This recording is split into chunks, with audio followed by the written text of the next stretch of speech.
Kidlat News Updates.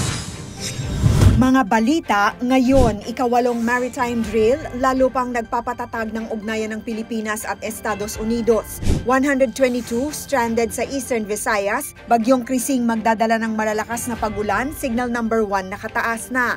3.4 million pesos na halaga ng hinihinalang shabu kumpiskado sa Bulacan by bus. Ako po si Cesar Soriano para ihatid ang mga nangungunang balita sa buong kapuluan ngayon.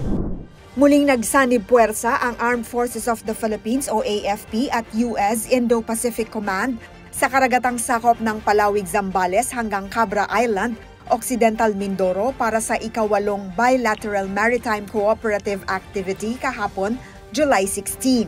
Ayon kay AFP Chief of Staff General Romeo Bronner Jr., layunin ng aktibidad na palakasin ang seguridad, koordinasyon at kalayaan sa rehiyon at ipakita ang matatag na ugnayan ng Pilipinas at Estados Unidos sa pagtatanggol ng international law, freedom of navigation at regional stability.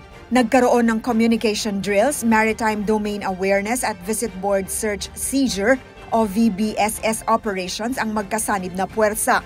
Kabilang sa lumahok ang BRP Miguel Malvar, Philippine Air Force Rescue Aircraft at 2 patrol vessels ng Coast Guard. Mula sa Estados Unidos, nakiisa ang USS Curtis Wilbur at P-8A Poseidon Aircraft.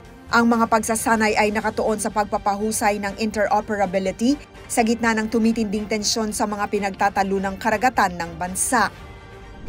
Hindi nakabiyahe ang 122 na mga pasahero, tsuper at kargador sa mga pantalan ng Maasin, Benit at Padre Burgos sa Eastern Visayas ngayong araw ng July 17 dahil sa Tropical Depression Krising ayon sa Philippine Coast Guard o PCG.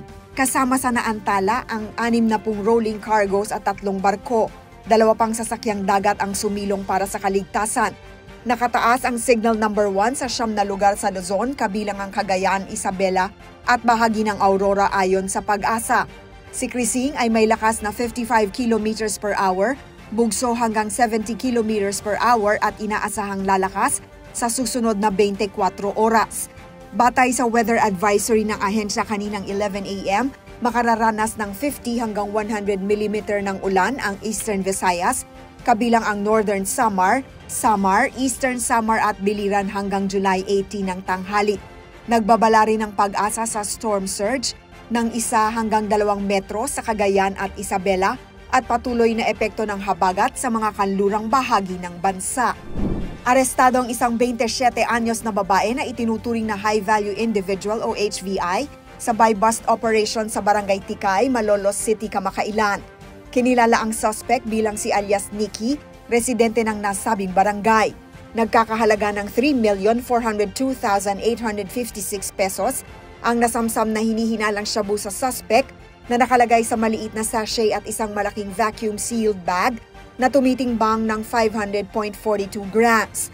Ang operasyon ay sa pangunguna ng Bulacan Police Provincial Office o BPPO, katuwang ang PIU, PDEU at Malolos City Police Station.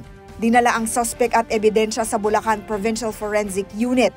Ihahain ang kaso kay Nikki sa paglabag sa Republic Act 9165. Para sa Kidlat News Channel, ako si Rosalyn Sinchonko, nag-uulat. Ako po si Cesar Soriano, kasama nyo sa bawat pagputo ng balita.